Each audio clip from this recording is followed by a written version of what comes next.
에베소서 3장 16절부터 21절까지의 말씀을 가지고 하나님께서 주시는 은혜의 능력이란 제목으로 하나님의 말씀을 같이 나눕니다. 중국 출신의 유명한 부흥사인 워치만 리라는 분이 있었습니다. 이분이 20대 때에 굉장히 극심한 질병으로 인하여서 사형 선고까지 받았습니다. 하나님 앞에 간절히 기도하는 가운데 어느 날 하나님이 보여주시는 특별한 환상이 있었습니다. 내용을 보니까 이런 거였어요. 워치만 리가 작은 배를 타고 양쯔강을 거슬러 올라가는데 갑자기 그 배가 커다란 바위에 부딪혀서 꼼짝도 하지 못하는 겁니다.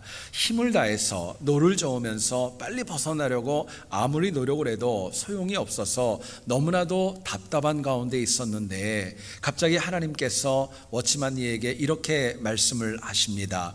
얘야, 내가 지금 네 눈앞에 바위를 치워줄까? 아니면 물이 불어서 배가 지나가게 해줄까? 물어보시더래요. 워치만 리는 환상이었지만 하나님 앞에 이렇게 말씀을 드렸습니다. 하나님, 물이 불어나가지고 배가 바위 위로 넘어서 갈 수 있도록 도와주십시오. 그렇게 말씀을 드렸대요. 하나님께서 환상 중에 놀랍게도 물이 불기 시작을 했고 막혀있던 바위를 넘어서 배가 앞으로 나아갈 수 있게 되었다고 합니다. 이 일을 계기로 워치만 리는 우리에게 이렇게 자신의 받은 도전을 소개합니다. 이 환상을 통해 세상의 모든 어려움과 고난은 치워서 될 것이 아니라 은혜로 넘어가야 된다는 것을 깨닫게 되었다 이야기를 합니다. 이민자로 이 땅을 살아갈 때 우리의 기도 제목이 있습니다. 하나님, 내 앞에 있는 이 바위를 좀 치워주십시오. 내가 당하는 시험을 좀 치워주십시오. 내가 당하는 외로움과 내가 당하는 아픔을 좀 치워주십시오. 나를 괴롭히는 원수를 좀 치워주십시오. 우리 그렇게 기도할 때가 적지 않습니다.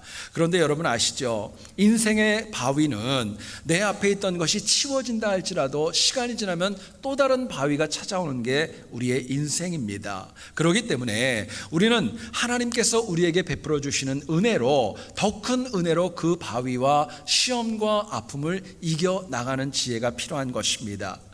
오늘 본문을 보면 사도 바울은 은혜라는 말을 거의 사용하지를 않습니다. 그런데 하나님의 은혜가 임해야 누릴 수 있는 다양한 능력과 삶의 모습을 저희들에게 이렇게 말씀합니다. 오늘 본문을 여러분 눈으로 따라와 주면서 제 말씀을 들어주시기 원합니다. 은혜가 임해야 주님의 풍성함을 누릴 수가 있습니다.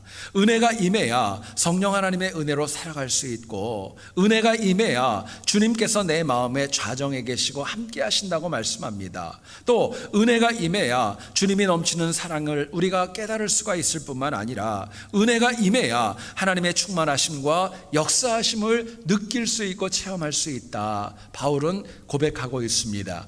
결국 바울은 에베소의 다른 많은 것들이 필요한 것이 아니라 무엇보다도 하나님의 살아 역사하시는 은혜의 능력이 필요함을 절실하게 느끼고 역설하고 있는 것입니다. 여러분, 이것은 과거 바울이 옥중 서신을 썼을 때 거의 2000년 전에만 있었던 상황이 아닙니다. 오늘 이 시대에도 우리에게 정말 필요한 것이 있다면요, 하나님이 주시는 은혜인 줄을 믿습니다. 여러분, 많은 분들이 그렇게 얘기를 해요. 건강한 교회에는 3B가 필요하다. 여기서 B는 보이할 때 B예요. 이 B가 뭐냐면 첫째는요, 빌딩이 필요하다는 겁니다.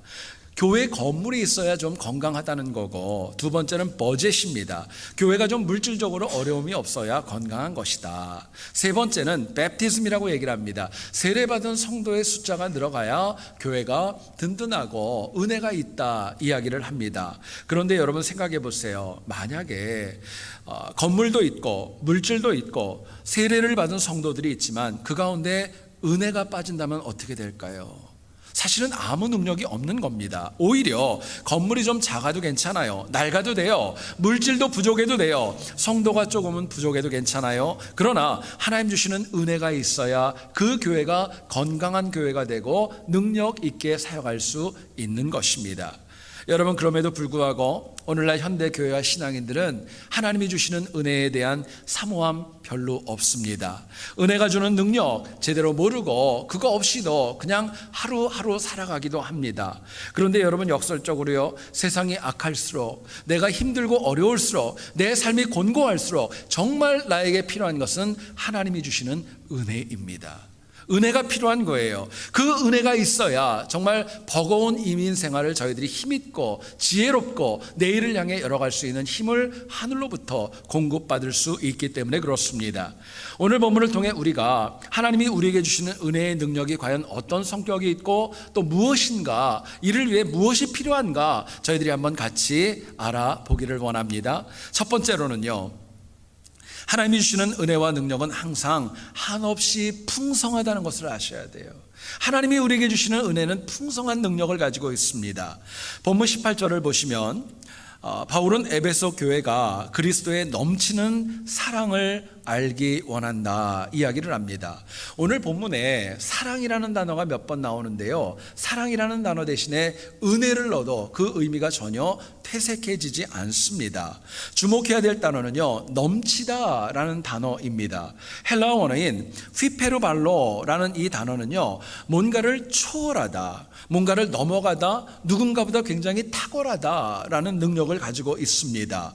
그리고 본문 19절에서 바울은 이야기합니다.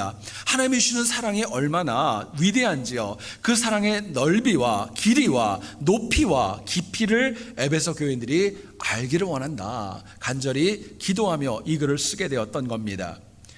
설교를 준비하면서 여러분의 주석을 제가 개인적으로 좀 읽어봤습니다. 근데 제 마음에 가장 많이 와닿았던 분이 존 스타트 목사님의 오늘 본문에 대한 이 19절에 대한 이 주석이 가장 마음에 와닿았어요. 한번 들어보시죠. 하나님의 은혜가 모든 인류를 구원할 만큼 넓다고 이야기합니다.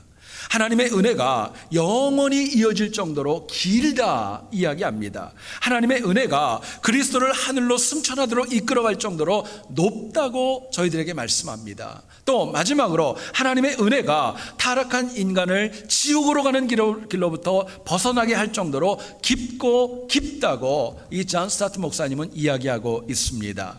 그리고 본문 20절에 얘기를 합니다. 그렇게 한없이 풍성한 은혜, 하나님의 사랑, 우리에게 넘치도록 더하게 하나님이 주신다, 에베소 교회를 향해 이야기하고 있어요.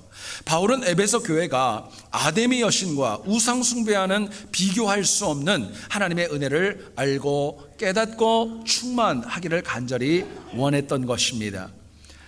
오늘 이 땅을 살아가는 우리 기독교인들의 가장 큰 맹점 중에 하나는 이것입니다. 하나님이 주시는 은혜의 능력을 과소평가합니다. 은혜에 대한 체험이 없기 때문에 그래요. 은혜가 얼마나 위대한지를 잘 모릅니다. 뿐만 아니라 그 은혜가 얼마나 풍성한지도 아는 영혼보다는 모르는 영혼이 오히려 더 많이 있습니다. 그렇기 때문에 간절함으로 하나님의 은혜를 구하는 영혼 많지 않아요. 뿐만 아니라 은혜와 상관없이 은혜 밖에 세상에 살아도 전혀 불편함이 없는 그런 삶을 아무런 불편함도 없이 살아가는 경우도 얼마나 많이 있는지 모릅니다. 근데 여러분 잘 들어보세요. 그럼에도 불구하고 내가 마음을 열면, 내가 눈을 열면 우리 주변에는 하나님이 주시는 풍성한 은혜가 있습니다. 우리 주변에 은혜가 있어요. 내 인생의 문제를 해결할 은혜가 있고, 내 길을 열어줄 은혜가 있고, 우리 자녀들의 미래를 책임질 만한 하나님의 은혜의 길은 분명히 옆에 있는 것입니다. 그렇기 때문에 하나님 말씀하세요. 그 은혜 절대로 놓치지 말고 그 은혜 받고 살아가라고 말씀하십니다. 자, 그렇다면 우리가 하나님 주시는 풍성한 은혜를 받으며 살아가려면 우리가 어떻게 해야 될까? 본문은 저희들에게 이렇게 말씀합니다. 우리가 영적으로 항상 자라가야, 성장해야 우리가 하나님 주시는 은혜를 더 풍성하게 받을 수 있다 말씀합니다. 오늘 보면 18절부터 19절의 내용을 여러분 가만히 보시면 바울은 에베소 교회가 하나님의 사랑을 느끼는 과정을 세 가지의 단어로 표현합니다. 처음에는 알아가는 것입니다. 두 번째는 깨닫는 것입니다. 세 번째는요, 충만한 것입니다. 바울은 일부러 헬라어 원어에서 이 세 가지의 단어를 강조하면서 은혜가 점점 더 자라가야 되고 확장되어져 가야 되는 모습을 저희들에게 강조합니다. 여러분, 여기서 알다, 이게 무슨 뜻일까요? 어떤 실체에 대해서 내가 인지하는 것입니다. 깨닫는다는 것은 내가 아는 것이 내 삶에 깊이 새겨지는 것을 의미합니다.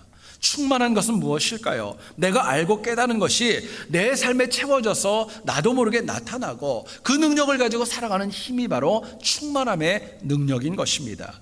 바울은 이처럼 에베소 교회가 점점 더 자라고 성장해서 하나님 주시는 사랑, 하나님 주시는 은혜, 알고 깨닫고 충만하기를 간절히 원하면서 옥중에서 이 기도의 내용 에베소서를 기록했던 것입니다.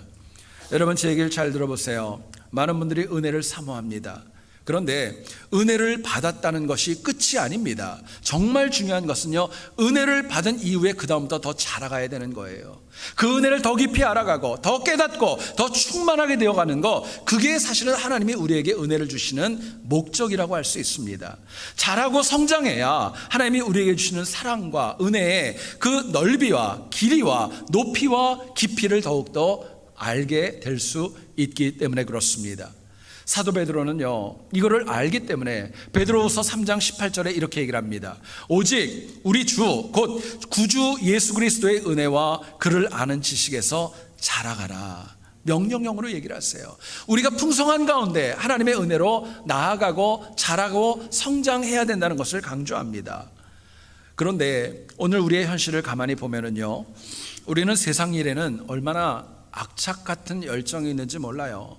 돈 버는데 악착 같고요, 내 이익에도 악착같이 덤벼들고, 우리 가정에 어떤 뭔가가 좋은 일이 있다면요, 절대로 양보하지 않는 그런 모습을 보여줍니다. 그런데요, 너무 안타까운 것은 하나님의 은혜 받는 자리에는 사실은 그런 모습 없습니다. 냉랭합니다. 더 나아가서는 주저합니다.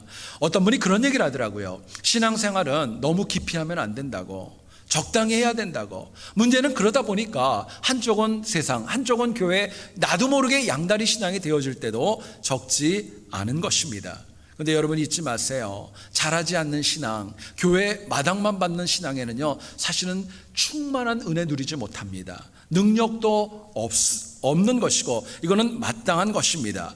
여러분, 특별히 우리가 하나님의 은혜 가운데 자라가기를 원하신다면요, 가장 먼저 바꾸고 사모해야 될 것이 있습니다. 바로 예배 드리는 태도와 예배의 자리를 사모하는 것입니다. 여러분, 예배 가운데 하나님의 은혜가 내립니다. 예배 가운데 하나님의 말씀이 있습니다. 내가 예배 가운데 주님의 말씀을 들을 수 있고, 예배 중에 드리는 말씀을 통하여서 내 인생의 실타래처럼 엮여있는 문제들이 풀려나갈 수 있습니다. 예배가 회복되어질 때에 비로소 더 이상 내가 퇴보하고 넘어지는 것이 아니라 성장할 수 있고요, 이 땅이 아니라 세상이 아니라 하나님이 주시는 풍성한 은혜를 위로부터 공급받을 수 있는 것입니다. 여러분, 성경을 보면 예수님의 공생애 때 보니까 사도들은 주님과 동행하면서 참 많은 것을 보았고 또 들었고 또 체험하는 모습을 보여줍니다. 그런데 복음서 어디를 봐도, 마태, 마가, 누가, 요한복음 어디를 읽어봐도 사도들은 주님과 좀 동떨어져 있을 때 은혜를 사모하면서 예배의 자리를 가고 기도의 자리를 지키고 그런 모습을 찾아보기가 거의 없다는 거예요. 그런데 그 결과가 어떻게 됐느냐? 주님이 십자가에서 고난당하실 때 제자들은 어느 누구도 주님의 곁을 지키지 못하고 다 도망가고 말았어요. 그런데 그들이 오순절 성령 강림을 받기까지 예배에 집중하고 기도에 집중하고 하나님 앞에 헌신하며 나아갔을 때 그들의 인생은요, 완전히 바뀔 수 있었고 성령 충만으로 바뀌게 됩니다. 여러분, 당시 예배와 기도가 나약한 제자들을 바꾸었고요, 방언을 말하게 했고요, 땅끝까지 이르러 복음을 증거하는 사역자로 그들을 세울 수 있었습니다. 세상과 이 땅이 아닌 은혜 위에 그들이 성장하고 더 깊어졌기 때문에 그들은 인류 역사를 바꾸는 귀중한 증인으로 세움받을 수 있었던 것입니다. 여러분, 우리가 예배를 통해 꼭 은혜를 받아야 됩니다. 은혜 공급받기 위해서는요, 다른 거 필요 없어요. 내가 은혜 앞에 집중하셔야 돼요. 하나님 주시는 말씀에 집중하고 하나님이 나에게 감동을 주시는 거 집중하고 그거 놓치지 않기 위해 노력하는 지혜가 필요합니다. 보통 우리가 예배 드릴 때 기도 드리는 순서가 가끔 있지요. 그런 가운데 보면은요, 재미있는 것은 기도 가운데 가끔 눈 뜨는 분들이 있답니다. 여러분 혹시 아세요? 눈을 뜨는 분들이 있대요. 그런데 제 친구 목사님이 그런 간증을 하시더라고요. 본인도 이렇게 가끔 기도할 때 눈을 뜨고 회중들하고 이렇게 볼 때가 있대요. 기도 중에. 그러면은 거의 대부분이 다 눈을 감으시는데 아주 가끔은 눈 뜨다가 눈이 마주친대요. 그러면 그 성도님이 깜짝 놀라셔가지고 이렇게 눈을 또 감는데요. 근데 그걸로 끝나면 조금 이따 또 다시 눈을 딱 뜬대요. 그리고 또 마주치고, 그리고 몇 번을 반복하다 보면서 웃었던 기억이 있다. 저에게 얘기했던 기억이 있습니다. 여러분, 우리가 예배 때 왜 눈 감나요? 졸려서 감는 거 아닙니다. 사실은 집중하자는 거예요. 하나님 앞에 포커스 하자는 거. 그게 사실은 목적 아닙니까? 우리가 하나님 앞에 받는 은혜는요, 흐트러진 마음으로 받을 수 없습니다. 흐트러진 생각으로 받을 수 없습니다. 하나님 앞에 집중하는 열정과 사모함과 뜨거움으로 받는 거예요. 그렇기 때문에 언제나 우리가 하나님 앞에 예배 드릴 때 기도하면서 준비하셔야 돼요. 내가 과연 은혜 받고 살아가는가? 내가 은혜 위에 살아가고 있는가? 내가 은혜 위에서 자라가고 있는가? 혹시 내 영적인 삶 가운데 퇴보되고 퇴화되어지는 것이 혹시 있지는 않은가? 생각하는 지혜가 필요합니다. 어떤 선교사님께서 굉장히 높은 산악 지역에서 인디언 분들을 대상으로 사역을 하게 되었답니다. 근데 이분이 사역하면서 인디언들에게 굉장히 깜짝 놀란 게 한 가지 있었대요. 그게 뭐냐면요, 이 인디언들이 얼마나 산에서 빨리 뛰는지요. 정말 어지간한 짐승들보다도 빠르고 어쩌면 저렇게 빨리 뛸까 깜짝 놀랄 정도로 스피드가 대단하더랍니다. 그래서 이 선교사님이 혼자 생각을 했대요. 야, 산에서도 저렇게 뛸 정도면은 평지 트랙에서 뛰면은 저들은 세계 신기록감이다. 우사인 볼트가 부럽지 않겠다. 그리고 생각을 해서 진짜 잘 뛰는 사람 몇 명을 데려다가요, 트랙에서 뛰게 했답니다. 근데 여러분, 결과가 어떻게 되는 줄 아세요? 너무너무 못 뛰더랍니다. 일반 사람하고 경주를 했는데도 일반 사람한테도 졌고, 더 중요한 거는요, 뛰고 그 다음날 보니까 몸져 누워서 끙끙 앓아버리더래요. 이유를 분석을 했습니다. 이유는 뭐였냐면요, 이 인디언 분들이 산에서 뛰는 근육은 굉장히 발전했지만 평지에서 뛰는 근육은 쓰지 않았기 때문에 퇴화되어져 버렸기 때문이었던 거예요. 여러분, 이 이야기가 우리에게 주는 도전이 있습니다. 우리가 은혜 위에서 성장하지 못하는 이유가 있어요. 나도 모르게 내 삶 가운데 영적으로 퇴보하는 부분이 있어요.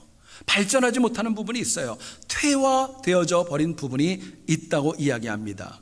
여러분, 실제로 내가 좋아하는 일만 봉사하는 것, 그거는 신실한 거 아닙니다. 진짜 봉사는요, 기도와 말씀과 예배와 봉사, 모든 것들이 다 균형을 이루는 것입니다. 많은 분들이 착각하는 게 있어요. 내가 좋아하는 거 하면 된다고 생각하지만요, 아니요, 진짜 영적으로 성장하는 영혼은 하나님이 좋아하는 일 하는 것입니다.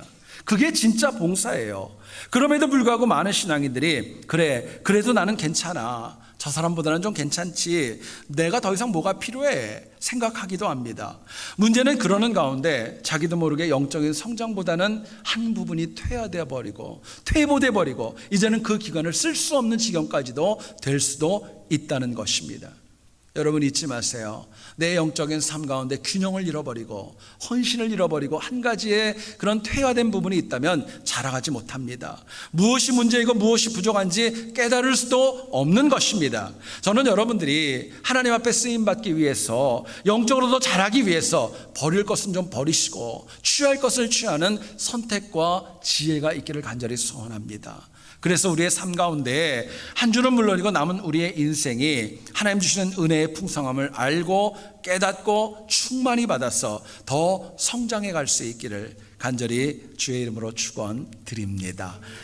두 번째로 생각할 것은요, 하나님 주시는 은혜의 능력은 언제나 우리를 강건하게 하십니다. 은혜의 능력이 있는데 우리를 강건하게 한다는 거예요. 본문 16절을 보시죠. 하나님의 사랑, 하나님의 은혜가 우리의 속사람을 더 강건하게 한다 말씀합니다. 여러분이 강건하다, 헬라어는 크라타이오오라는 이 동사는 내가 위축되어져 있고 영육간에 좀 나약함이 있고 힘들 때 내게 다시금 힘을 얻게 된다는 뜻입니다. 나에게 힘을 준다는 거예요. 두 번째 의미가 있습니다. 나의 속사람이 영적으로 굳건해지고 영적으로 강건하게 되는 것을 크라타이오라는 단어로 쓴다고 이야기합니다. 여러분, 속사람이 어떤 것입니까? 성령 하나님께서 임재하는 자리입니다. 뿐만 아니라 속사람은요, 전 인격의 변화를 주도하는 곳입니다. 사도 바울은 분명히 얘기를 합니다. 하나님 주시는 은혜가 우리의 외모와 우리의 상황을 바꾸는 게 아니라 우리의 속사람을 더욱더 강건하게 해서 어떤 어려움도 이기게 하신다고 말씀합니다. 여러분, 당시 우상 숭배에 빠져 있었던 에베소는 다른 무엇보다도 필요했던 것이 하나님의 은혜로 강건해져야 될 필요성이 있었습니다. 성경에는 나오지 않지만 교회의 역사를 보면 당시 에베소 교회를 향한 도전은 적지 않았습니다.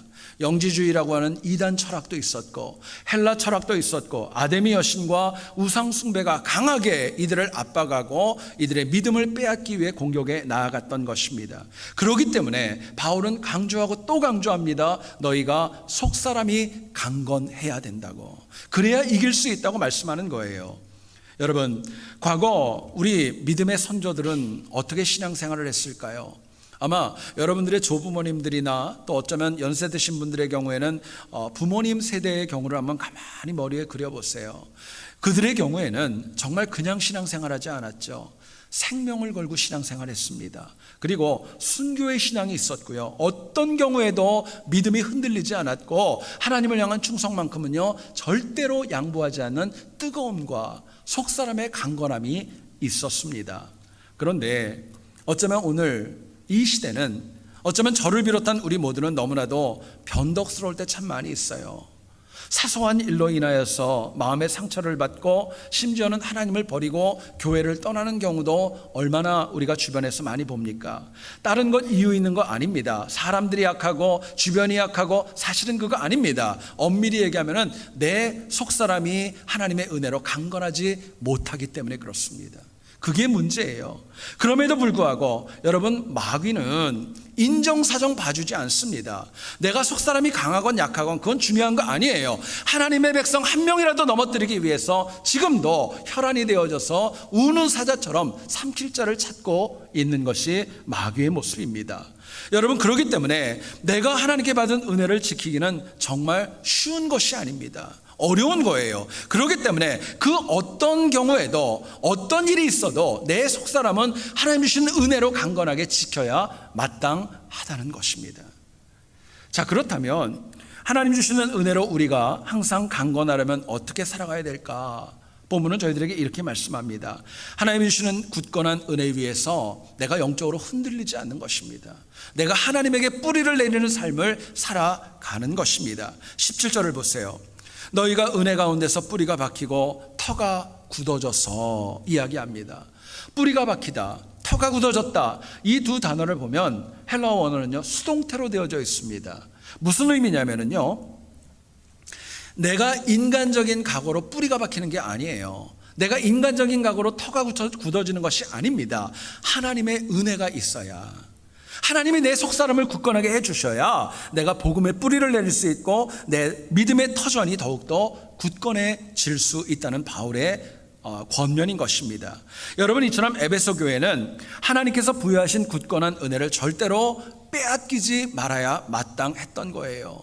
그럼에도 불구하고 에베소 교회는 바울이 3년의 사역을 행하고 떠난 이후에 많은 도전 앞에서 넘어질 때도 있었고 아파할 때도 있었고 믿음의 길을 저버린 적도 적지 않았던 것입니다.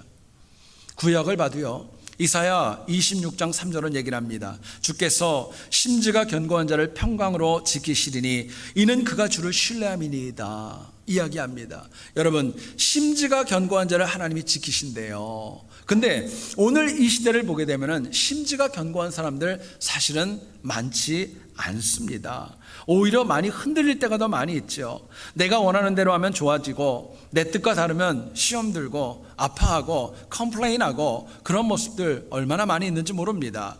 여러분, 내 신앙을 가만히 한번 보세요. 조건적 신앙이 아닌가, 내 위주가 아닌가, 나에게 맞춰달라고 하는 것이 더 많이 있지 않은가, 우리가 내 신앙을 생각해 보셔야 돼요. 만약에 그렇게 빠져서 허덕인다면요, 내 속사람은 절대로 강건할 수 없기 때문에 그렇습니다. 여러분, 제가 질문을 드리기를 원합니다. 살면서 흔들릴 수도 있어요. 어려울 수도 있어요. 내 믿음이 맞는가? 내가 이 길이 가는 것이 맞는가? 혼동될 때도 있어요. 그런데 흔들릴 수는 있지만 내가 흔들리는 믿음을 가질 때 과연 누구에게 가장 큰 손해가 있을까? 여러분, 교회가 손해볼까요? 내 옆에 있는 분이 손해볼까요? 사실은 그렇지 않아요. 흔들리는 믿음으로 인하여 손해보는 가장 큰 당사자는 바로 나 자신입니다. 내가 가장 힘들어지는 거예요. 여러분 잊지 마세요. 그렇기 때문에 굳건하고 강건한 신앙을 가지는 것은요, 남을 위한 것이 아니라 바로 나를 위한 것입니다. 남에게 선물하는 것보다도 나에게 선물할 가장 귀중한 것이 있다면 굳건하고 흔들리지 않는 신앙인 것입니다. 여러분 성경을 보면 바울이 복음을 증거하면서 얼마나 어렵고 힘들었습니까? 수많은 박해가 있었고 핍박이 있었고 생명의 위협이 있었고 오해도 있고 편견도 있고 또 어떤 경우에는 정말 말로 못할 억울함으로 잠 못 이룰 때가 왜 없었겠어요? 한 번은 사도행전 16장에서 이 사도 바울과 실라가 빌립보 지역에서 점치는 여종을 치유하는 사건이 벌어지죠. 그 여종을 통해 많은 사람들이 물질적인 이득을 얻었는데 귀신을 쫓아내버리니까 점을 못 치니까 이제는 생계가 어려워졌던 겁니다. 그래서 바울과 실라를 붙잡아다 놓고 이유 여하를 막론하고 박해하고 때리고 모진 매 이후에 투옥을 시켜버렸던 거예요. 성경을 보니까 재판도 없었어요. 변명도 없었어요. 그냥 무작정 잡아다가 그냥 폭력을 가하고 넣었기 때문에 얼마나 아프고 얼마나 힘들었을까요? 근데 여러분 아시죠? 바울이 어떻게 했습니까? 낙심하고 죽겠다 이러지 않았어요. 오히려 하나님을 향한 굳건한 믿음을 가지고 그 한밤중에 살아 역사하는 하나님을 찬양했습니다. 하나님을 찬양했어요. 그 찬양이 한밤중에 옥중에 있던 모든 그 죄수들의 마음을 흔들었고 그 변하지 않는 찬양이 하늘 보좌를 움직이면서 하나님이 지진을 통해 그 사도 바울과 실라를 구원해내는 역사로 결과가 이루어집니다. 여러분 만약에 바울이 상처받고 실망해서 원망하고 불평하면서 하나님 나한테 왜 이러십니까? 나 그렇지 않아도 힘든데 나한테 왜 이러십니까? 이랬다면요 바울이 어떻게 됐을까요? 아마 성경의 이야기는 다르게 기록되었을지도 모르겠습니다. 제가 여러분들에게 다시 한번 질문을 드립니다. 우리가 이 땅을 살 때 많은 사람을 만납니다. 여러분 한번 내 주변에 있는 사람들을 볼 때 내 마음에 드는 사람이 더 많으세요? 안 드는 사람이 더 많으세요?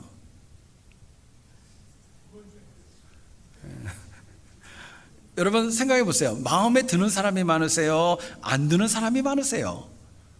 제가 딱 몇 명 지적해서 좀 물어보고 싶은데 이게 녹음이 되기 때문에 제가 안 하겠어요. 여러분 우리 성경 공부하다가 제가 물어봐요. 배우자에서 100% 만족하느냐? 그런 분 별로 없어요. 여러분 가만히 보면은요 내가 만족하기보다는 굉장히 내 마음에 안 드는 분들이 더 많아요. 한 가지 더 질문 드릴게요. 여러분 내 주변에 많은 사람들을 만나는데 나하고 똑같은 사람이 더 많아요? 나하고 다른 사람이 더 많아요? 다른 사람이 더 많아요. 그럼 결론적으로 그거 아닙니까? 나하고 다른 사람도 많고 내 마음에 안 드는 사람도 너무 많아요. 근데 그런 가운데 신앙생활을 하다 보면은요 우리에게 꼭 필요한 도전이 있습니다. 여러분 은혜 받으려면은요 사람 보시면 안 돼요. 하나님 보셔야 돼요. 내 주변에 나하고 다르고 내가 마음에 안 드는 사람들만 바라보다 보면 나는 넘어질 수밖에 없는데 그게 아니라 언제나 한결같고 나에게 굳건한 믿음을 주시는 하나님만 바라본다면요 나는 변덕스럽지 않고 믿음 가운데 승리할 수 있고 충만한 은혜를 누릴 수 있지 않겠습니까? 여러분 그게 비결인 거예요. 어떤 경우에도 내가 흔들리지 않는 것입니다.